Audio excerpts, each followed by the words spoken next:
할렐루야. 오늘 주일 2부 예배 오신 성도님들을 환영하고 축복합니다.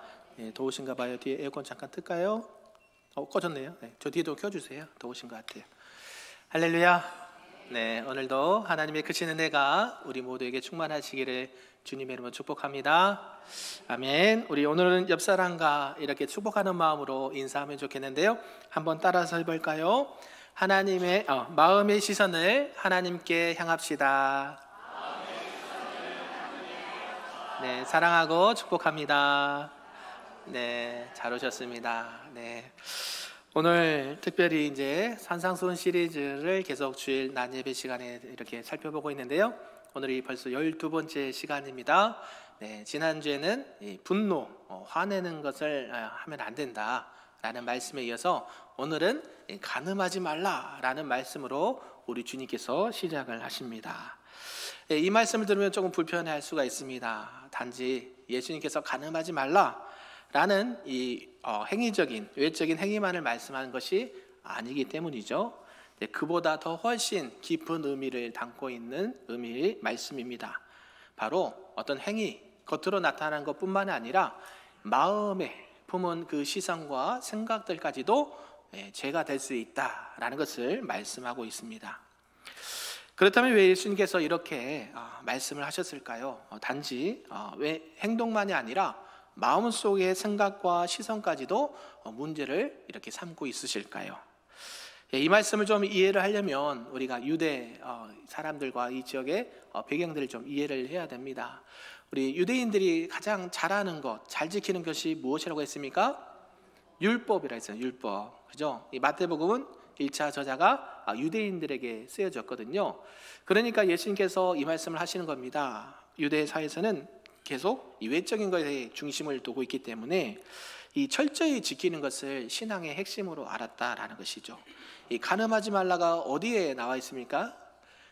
율법의 10계명, 그 살인하지 말라, 간음하지 말라, 도적질하지 말라, 이렇게 인간을 향한, 사람들을 향한 하나님의 계명이 들어있는 부분을 오늘 말씀하고 있다는 것이죠. 그 율법의 계명 누가 너무 잘 알았을까요? 유대인들이 너무 잘 알았죠. 두말하면 잔소리죠. 유대인뿐만 아니라 우리도 동일하게 너무 잘 알고 있죠. 간음하지 말라, 하나님께서 이것은 죄악으로 보시는 것입니다. 실제로 육체적인 관계를 맺지 않으면 죄가 아니다라는 생각이 있습니다. 오늘날도 마찬가지죠. 내가 외적으로 이렇게 행위를 하지 않으면 죄가 성립이 안 됩니다. 그렇죠? 내가 마음속에 저 사람에게 된다고 어떤 음욕을 품었다 해서 잡아가지는 않는 거거든요. 그런데 예수님께서 일부러 이 유대인들에게 말씀합니다. 간음하지 말라. 그래, 너희들 행위로는 간음을 하지 않았지만 이미 마음속으로 뭘 하고 있어요? 간음을 하고 있다라고 예수님께서 지적을 하고 있는 것이에요. 그래서 예수님은 그 겉모습, 그 외적인 모습을 넘어서 유대인들을 향한 말씀을 하고 있다라는 것이죠. 사람들은 보지 못하는 게 있습니다. 그게 무엇일까요? 바로 사람의 마음이란 것이죠. 제 마음이 어떻게 보입니까? 시커매 보입니까? 하얗게 보입니까? 대단하십니다. 마음이 보신다니요. 감사합니다. 하얗게 봐주셔서 감사한데요, 마음은 보이지가 않아요. 그런데 예수님께서 이 마음의 시선, 마음의 중심, 마음의 생각이 중요하다라는 것을 말씀하고 있습니다. 그러면서 말하죠. 여자를 보고 음욕을 품은 자는 다 마음에 이미 간음하였다. 이 말씀이 남자들에게 참 힘든 말씀입니다. 그죠? 저만 그런가요? 다 이미 우리는 간음한 자예요, 남자들은. 왜요? 한 번이라도 이 땅 가운데 살아가면서 그 생각을 안 해본 사람이 남자들은 없을 지경이거든요. 그런데 주님께서는 일부러 이 말씀을 하고 있는 겁니다. 간음을 실제로 여자를 보고 음욕을 품는 자마다 이미 간음했다. 그게 뭐예요? 마음속으로 뭘 지었다? 죄를 지었다라고 말씀하시는 거예요. 그런데 이게 남자에게만 이게 말하는 것이 아니라 모든 남자가 됐든 여자가 됐든 동일하게 주어진 말씀이라는 것이죠. 그래서 우리의 마음의 시선이, 우리의 생각이, 우리의 마음의 중심이 어디를 향하고 있는가, 그것을 주님께서 강조하고 있습니다. 오늘 이런 전체의 내용을 통해서 우리에게 주시는 하나님의 말씀 몇 가지를 좀 살펴보도록 하겠습니다.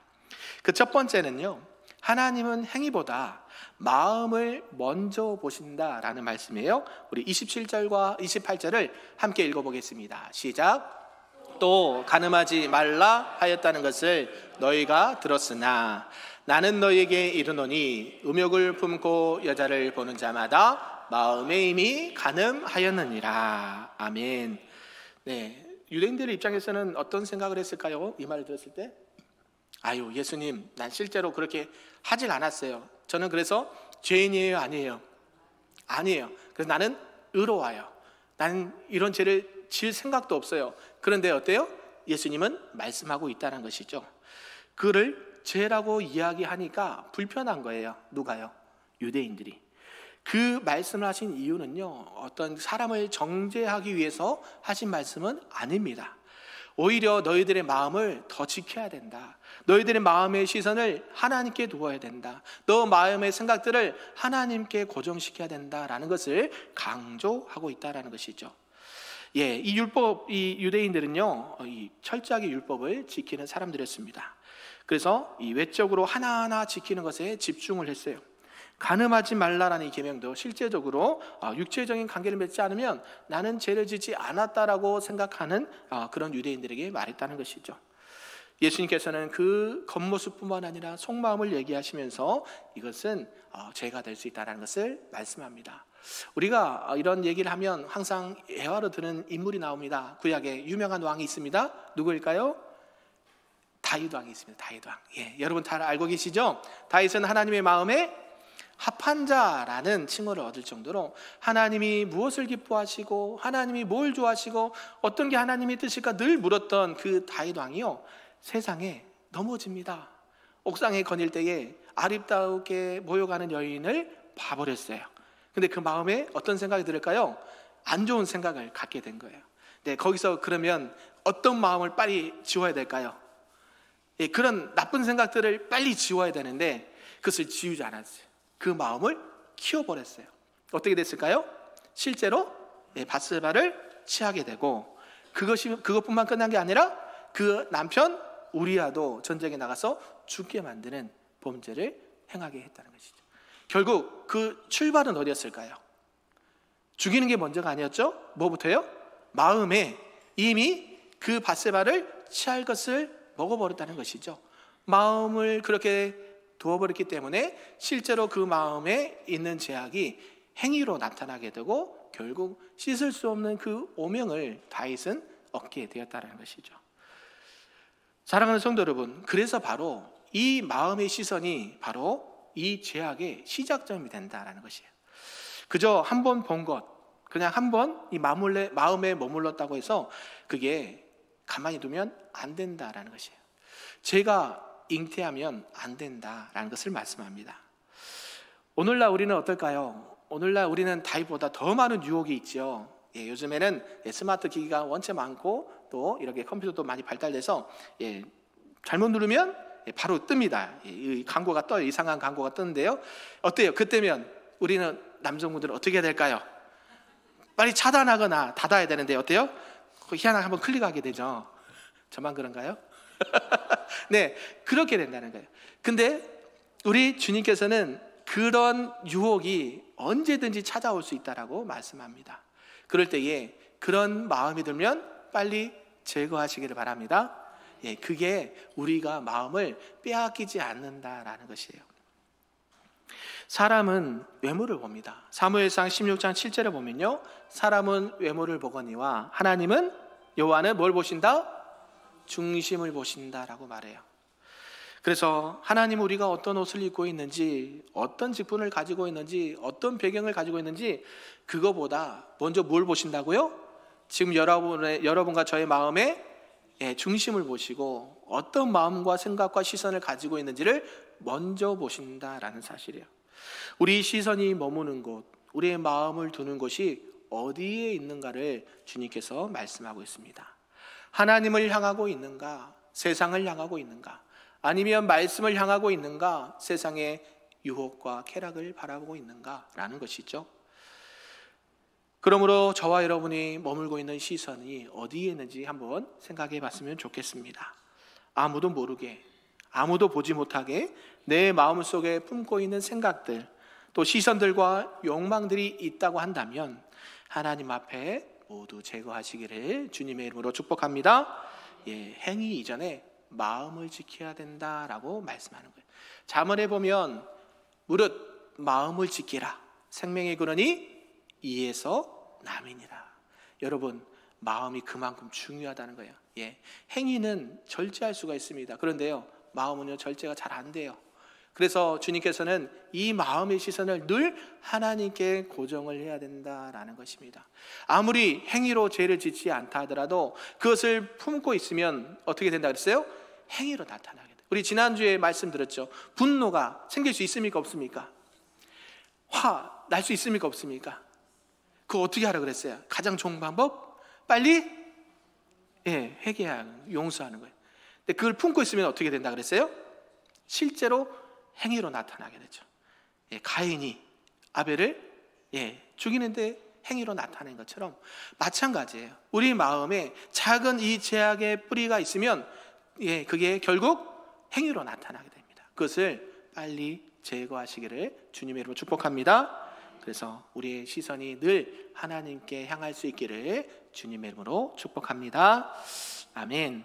두 번째는요, 죄의 유혹은요 마음에서 시작되고 단호히 끊어야 된다라는 말씀이에요. 우리 본문 29절과 30절 말씀 함께 읽어보겠습니다. 시작. 만일 내 오른눈이 너로 실족하게 하거든 빼어 내버리라. 내 백체 중 하나가 없어지고 온몸이 지옥에 던져지지 않는 것이 유익하며, 또한 만일 내 오른손이 너로 실족하게 하거든 찍어 내버리라. 내 백체 중 하나가 없어지고 온몸이 지옥에 던져지지 않는 것이 유익하니라. 아멘. 할렐루야. 이 말씀을 문자적으로 해석하면 될까요 안 될까요? 여러분, 문자적으로 해석하면 될까요 안 될까요? 큰일 납니다. 눈 빠지고 손 잘립니다. 그러라고 하는 말씀이 아니에요. 그것은 무슨 말씀이냐면 일부러 예수님께서 과장법을 썼다는 것이죠. 강조하게 해서 우리 아이들 뭔가 실수하거나 잘못했을 때 우리 부모님들이 이렇게 표현할 때가 있습니다. 뭐라고 표현하냐면 잘했다 잘했어. 혹시 해본 적 있으십니까? 잘했다 잘했어 이 표현하거든요. 그러면 진짜 잘해서 그런 거예요? 잘못해서 그런 거예요? 잘하라고. 너 지금 실수하고 있는 거니까 좀 잘 좀 하라고 이 표현을 반대로 강조하면서 얘기하고 있는 거죠. 예수님께서 마찬가지예요. 실제로 너희들의 육체가 범죄에서 지옥에 가면 안 된다. 그만큼 죄의 그 마음이 빼앗기면 안 된다. 그런 것들이 있으면 단호하게 뭐해라? 제거해라. 결단해라. 결단. 예수님께서요 눈을 빼고 손을 자라. 이게 유대인들 입장에서는 충격적인 것이죠. 왜요? 자신들은 그런 죄를 저지른 적이 없거든요. 그런데 마음속에 그렇게 죄를 지은 적은 많이 있거든요. 그런데 어때요? 눈을 빼고 손을 자라는 이게 도저히 이게 이해가 안 되는 거거든요.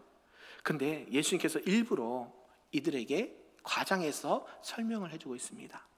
이것은 매우 강한 표현이고요. 이 죄에 대해서 얼마나 단호하게 대처를 해야 되는지를 말씀하고 있다는 것이죠. 죄는 어디서부터 시작하냐면 마음부터 시작돼요. 내가 저 사람을 해코지 해야지 하면 어때요? 해코지 하게 돼 있어요. 내가 저 사람을 용서해야지 마음 먹으면 용서하게 돼 있어요. 할렐루야. 우리가 죄를 짓는 것은요 어느 날 갑자기 벌어지는 일이 아니에요. 가인이 아벨을 죽였을 때에 어때요? 처음부터 죽이지 않았어요. 어떤 마음이 들었어요? 봐라, 너 나중에 한번 봐라. 어때요? 벌써 그 마음에 동생을 해코지 하려는 마음이 든 거예요. 하나님께 시선을 두지 아니하고 사단에게 마음을 빼앗겨 버리니까 어때요? 실제로 행위로 나타나게 되고 엄청난 약한 결과를 초래하게 되었다라는 것이죠. 야고보서 1장 14절과 15절은 이렇게 말씀합니다. 오직 각 사람이 시험을 받는 것은 자기 욕심에 끌려 미혹됨이니 욕심이 잉태한즉 죄를 낳고 죄가 장성한즉 사망을 낳느니라. 여러분, 사람이 시험 받는 것이 있어요. 시험 받는 거. 근데 그 시험 받는 게 누구 때문에 받느냐? 뭐 때문에요? 자기의 욕심 때문에 시험 받느냐. 그래서 우리가 이 욕심을 참 다스리기가 쉽지 않습니다. 예, 내가 이걸 욕심을 부리게 되면 누군가는 피해를 보거든요. 그래서 어때요? 우리 뭐 언론에도 많이 나오지만 특히 이제 대기업이나 이제 사장들이 어때요? 이제 잘못된 이런 생각을 가지고 일하는 사람들에게 이렇게 하대하거나 사고가 나면 덮어버립니다. 예, 그러면 될까요? 안 될까요? 누구의 욕심 때문이에요? 사업주의 욕심 때문이죠. 그 사람들에게 친절을 베풀고 그 사람들이 복지를 주고 그 사람들이 안전하게 일할 수 있도록 시간과 여건을 만들어줘야 되는데 그게 안 돼요. 왜요? 욕심 때문에. 마찬가지죠. 각 사람이 시험 받는 것은 자기 욕심에 끌려서 받게 되는 거고 그것이 죄를 낳고 죄가 장성한 데 사망을 낳는다는 거예요. 처음에는 생각이 작습니다. 작아요. 처음부터 크지 않아요. 여러분, 우리 부부들 간에 이렇게 티키타카 혹시 이렇게 싸운 적이 있으십니까? 없으셔요? 저만 있나 봐요. 예, 여러분 큰 것 때문에 싸우시죠? 나라의 민족과 이 부흥과 발전에서 부부싸움 하신 분, 우리나라의 어떤 경제적인 발전을 위해서 싸우신 분 안 계세요. 예, 양말 왜 뒤집어 놨냐? 왜 휴지는 왜 막 버리냐? 머리카락 이거 어떻게 하면 요 작은 것 때문에 싸우거든요. 마찬가지예요. 죄는요 큰 거로 들어오지 않아요. 작은 것부터 들어와요. 내가 요거는 괜찮겠지. 이건 아무도 모를 거야. 이거는 내가 해도 아무 상관이 없어. 제가 전에 청년 예화를 들었잖아요. 예, 누구도 당연히 그런 어떤 부정적인 방법으로 어떤 소득을 이렇게 높였을 때에 당연히 하라고 권면한다는 거예요. 그게 부담이 됐다고 저한테 상담을 하셨어요. 예, 그래서 혹여나 그러게 되면 그런 말씀 또 하시면 저는 정중하게 거절하겠습니다. 이야기하라 그랬어요. 그리고 그것 때문에 마음이 힘들지 않도록 서로 거리를 좀 두시라고 했어요. 그리고 그렇게 정중하게 얘기했더니 다시는 그 얘기를 안 꺼내신대요. 왜요? 누구나 당연히 그럴 수 있다라고 말하는 부분이 있다라는 것이에요. 죄는요 큰 거에서도 오는 게 아니에요. 그 마음에 조그만 이 씨앗을 뿌려놔요. 그러면 어때요? 그것을 자라게 하고 그것이 행위로 나타나게 한다는 거예요. 그래서 그 마음이 그런 죄악된 마음들이 뿌리 내리지 않도록 해야 되는 것이 매우 중요하다라는 것이죠. 그 작은 것이 결국 전체를 무너뜨리는 것가 나옵니다. 우리가 구약에 보면 여호수아가 있습니다. 여호수아에서 첫 번째 전쟁이 무슨 전쟁이었습니까? 여리고 전투거든요. 여리고 전투에서 이스라엘 백성들이 하나님의 크신 은혜로 성이 무너지고 대승을 거뒀습니다. 할렐루야, 하나님이 하셨습니다 라고 했는데요, 하나님께서 이스라엘 백성들에게 명령하신 게 있었어요. 너희들이 이제 약속의 땅 가나안 땅에 들어가면 거기에 있는 모든 남녀노소 가축들을 다 진멸하고 거기에 있는 것들을 다 없애야 된다라고 말해요. 그런데 그것을 안 없앤 사람이 있어요. 누구요? 아간이라는 사람이 있어요. 실제로 전쟁에서 이제 보니까 너무 귀한, 너무 좋은 물건이 있어요. 그래서 자기 집 밑에 숨겨뒀습니다. 근데 어떻게 돼요? 정말 여리고 성에 비하면 정말 보잘것없는 그 아이성 전투에서 어처구니 없이 패배를 당합니다. 수많은 이스라엘 백성들이, 군사들이 죽고 이스라엘 백성 전체가 어려움을 당하게 됩니다. 누구의 죄 때문에요? 그 한 사람, 아간의 죄 때문에. 그래서 어때요? 아간과 그 가족들이 다 죽임을 당하죠. 그게 죄를 없애시는 진멸이에요. 하나님께서는요, 우리가 하나님의 방법대로 신앙생활하기를 원하시는 거예요. 그래서 아간이 뭐라고 말하냐면 이렇게 고백을 해요. 여호수아 7장 21절에 내가 노력한 물건 중에 시날산의 아름다운 외투 한 벌과 은 200세겔과 근 50세겔을 보고 탐내어 가져갔나이다. 아간이요, 그 정도, 그러니까 이거보다 더 많았겠죠. 여리고성이 무너지면서 이 가나안 땅을 정복하면서 더 많은 것이 있는데 이거는 극히 작은 일부라는 거예요.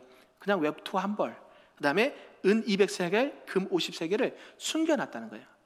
근데 이것이 어때요? 전체에 영향을 준다는 거예요. 우리가 신앙생활할 때 이게 참 중요하다는 것이죠.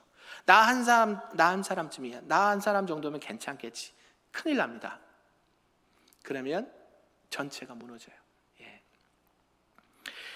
성경에 보면 보고 탐내어 가져갔나이다 라고 말하는데요, 이 보는 게 죄예요. 보는 게. 그러면서 그 시선이 욕망이 생겼고 그 욕심이 행동으로 옮겨지게 되었다라는 것이죠. 결국 이 아간 한 사람의 죄로 인해서 이스라엘 전체가 아이성 전투에서 패배하고요, 그 가족까지 모두 심판을 받게 됩니다.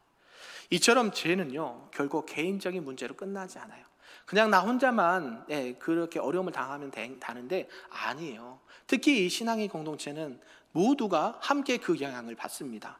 그래서 나 하나쯤이야 이런 작은 마음의 시선들이 하나님을 향하지 아니하고 엉뚱한 데 향하게 되면, 하나님이 싫어하는 곳을 향하게 되면 그 결과는 이루 말할 수가 없다라는 것이죠.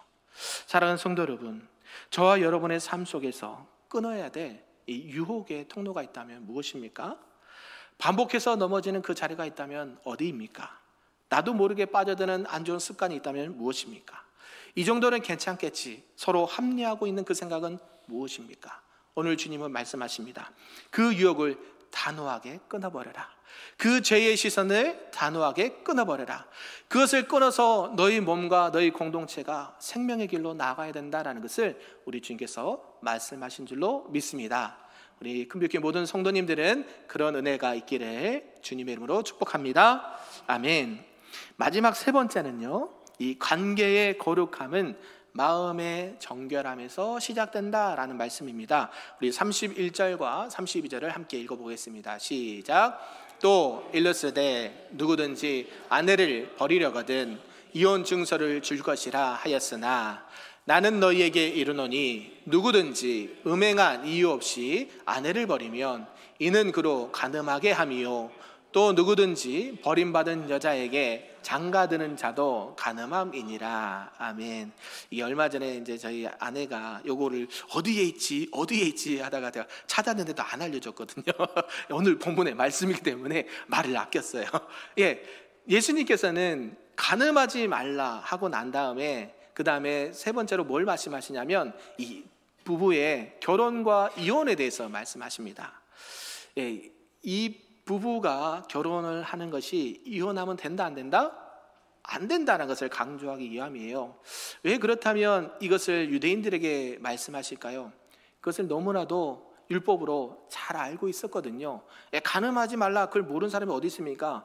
이 부부에게 음행한 연고가 없이 그 아내를 버리면 안 된다라고 말씀하셨거든요. 그걸 누구보다 잘 알고 있는 그 말씀인데요, 예수님께서는 이것을 무엇으로 설명하냐면 이 관계의 본질에 대해서 말씀하십니다. 부부 관계의 거룩함이 있고 그 책임에 대해서 말씀을 하고 있다는 거예요. 당시에 이 유대 사회에서는요, 남편이 마음만 먹고 원한다면 비교적 쉽게 아내와 이혼을 할 수가 있었습니다. 아내에게 이혼을 시킬 수가 있었어요. 그래서 뭐만 주면, 이혼 증서만 주면 난 아내를 바꿀 수가 있었어요. 그러니까 심지어 어떤 일이 있었냐면 밥을 태웠다는 이유. 지금은 전기 밥솥이 있어서 밥 태울 일이 거의 없죠. 옛날에는 어땠어요, 우리 권사님? 야궁에 불 떼가지고 아니 면탑으로 불태서 밥솥에 밥을 했잖아요. 그럼 밥 탈 때가 있어요, 없습니까? 있어요. 그러면 어디 집에서 밥 탄 내가 나거든요. 근데 밥을 태웠다고 이혼 증서 주고 이혼을 한다는 게 말이 안 되는 이야기죠. 그런데 말도 안 되는 이유를 들어가지고 이혼 증서를 주는 유대인들이 있었다라는 거예요. 그래서 주님께서 말씀하십니다. 이 본래의 이 이혼 증서를 써서 아내를 이렇게 이혼시키는 것은 결국 결혼을 해서 아내를 보호하라는 의미가 더 크지, 이혼을 해서 너가 다른 여인과 새 장가가라고 준 계약이 율법이 아니다는 거예요. 율법의 형식만 남아있고 율법의 정신은 쌍그리 무너뜨리는 이 유대인들에게 주님께서 말씀하고 있다는 것이죠. 그 아내를 보호해야 될 의무가 있고 그 아내를 함부로 버리거나 내치면 안 된다라는 것을 말씀하고 있어요. 그런데 사람들이 율법의 정신은 잃어버리고 형식만 지키면 된다라고 생각했던 그것을 이혼 증서만 써주면 괜찮다는 것을 법적으로만 처리하면 문제가 없다라는 것을 이렇게 관계를 너무 쉽게 생각을 하고 있다는 것이죠. 예수님께서는 그런 왜곡된 생각을 바로 잡아주시고 결혼이라는 것이 단순히 계약의 조건이 아니라 하나님 앞에서 언약함을 강조하고 있다는 거예요. 여러분, 우리가 어제도 결혼 이 두 쌍이 우리 성도들 가정에서 했거든요. 결혼은 하나의 계약이 아닙니다. 결혼은 하나님 안에서 맺어지는 언약의 예배예요. 그래서 결혼 예배를 드려야 됩니다. 예, 그래서 어제는 한 곳에는 우리 예배를 못 드렸고 한 곳에서는 우리 기도를 하신 것을 제가 보고 들었거든요. 예, 그걸 나무라는 게 아니라 우리 세상에서 보면 우리 젊은 분들이 다 요새 주례 없이 해, 그리고 이렇게 한다는 것이죠. 세상에는 그럴지라도 우리는 누구의 사람들입니까? 하나님의 사람들이에요. 하나님의 사람들이 하나님께서 결혼을 만드신 의미와 진정한 그 중요성이 있을까요, 없을까요? 있습니다. 하나님께서 첫 번째로 세우신 그 공동체가 어디예요? 가정이거든요. 교회가 가정이에요. 이 가정을 그냥 아무런 의식 없이 행한다? 그거는 하나님을 믿는 백성으로서 취하면 안 되는 거예요. 제가 잘 아는 우리 모 권사님이 계세요. 그분이 자녀 결혼식 할 때 주례가 없이 하셨어요. 그래서 나중에 그것을 제가 알게 되고 막 이렇게 좀 화가 났던 게 있어요. 아니, 권사님이 되셔가지고 자녀를 보낼 때에 어떻게 하나님 앞에 예배를 안 드리고 보낼 수 있냐라고. 우리 청년들 네, 결혼할 때 항상 예배로 하나님 앞에 드리시길 바랍니다. 아멘. 예, 결혼은요 그냥 계약적인 관계가 아니에요. 이걸 내가 우리 부목사님한테 말했는데, 결혼은 그냥 결혼식만 했다고 되는 게 아니라고 말씀드려요. 결혼은 하나님께서 제정하신 가장 거룩하고 가장 아름답고 가장 존귀한 하나님께 드리는 예식이 이 결혼 예배요, 결혼 예식이에요. 그래서요 지금 유대인들에게 그것을 말씀하고 있어요. 이 결혼을 통해서 하나님께서 그 여인을 너가 지켜주고 케어해주고 그 아름다운 가정을 이룰 수 있도록 하나님께서 허락해 주셨는데, 쉽게 너의 욕심에 따라서 이혼 증서를 주면 된다, 안 된다? 안 된다라는 것을 말하는 것이죠. 사랑하는 성도 여러분, 우리가 마음에 혹시 다른 것을 향하고 있다면요, 그것은 이미 마음에 금이 간 것입니다. 그 마음속에 음욕이 자리 잡고 있으면 그 시선은 배우자가 아니라 다른 사람을 향하게 됩니다. 마음속에 비교와 불만이 쌓이면 그 입술은 날카로워지고 행동은 차가워집니다. 마음속에 정결함이 사라지면 관계와 신뢰도 함께 무너지게 된다는 사실이죠. 하나님께서는 선지자 호세아를 들어 쓰시는 경우가 있었는데요, 이 호세아의 아내가 음행한 여인 고멜이었습니다. 그런데 그 음행이 많은 이 고멜과 결혼을 하라고 시키세요. 호세아의 직업이 뭐예요? 선지자예요. 상상할 수 없는 일을 누가 시키세요? 하나님께서 시키세요. 그래서 고멜이 남편을 떠나면 또 하나님의 말씀에 순종해서 그 호세아는 그 아내를 또 데리고 옵니다. 데리고 오면 잘 있어야 되는데 또 나가서 다른 남자들과 음행을 해요. 그게 반복됩니다. 이게 남녀 간의 결혼의 문제일 수도 있지만 하나님께서는 지금 이스라엘을 말씀하시는 거죠. 하나님의 백성들이, 하나님의 자녀들이 자꾸 우상에 가서 마음을 빼앗긴다는 거예요. 그래서 하나님께서 징계도 하시고 벌을 주시면서 다시 데리고 오면 또 하나님을 떠나고 우상을 숭배하고 그런다는 것이죠. 사랑하는 성도 여러분, 이건 그냥 단순한 부부 이야기가 아니라 우리의 마음속에 어디에 시선을 두고 있느냐가 매우 중요하다는 것을 말씀하고 있는 거예요. 호세아는 마음의 정결함으로 아내를 품게 되었다는 것이죠. 사랑하는 성도 여러분, 지금 여러분의 관계 가운데 지켜야 될 거룩함과 정결함이 있다면 무엇입니까? 배우자와 관계든지 또 자녀와의 관계든지 우리 공동체 안의 관계든지 우리가 주님 안에서 거룩함과 정결함으로 온전히 세워갈 수 있기를 주님의 이름으로 축복합니다. 오늘 말씀을 정리합니다. 오늘 말씀을 통해서 우리는 다시금 깨닫는 지혜가 있습니다. 하나님은 우리의 행위보다 마음을 먼저 보십니다. 죄는 마음에서부터 시작하고 단호히 그 죄는 끊어야 합니다. 그리고 이 관계의 거룩함은 마음의 정결함에서 시작됩니다.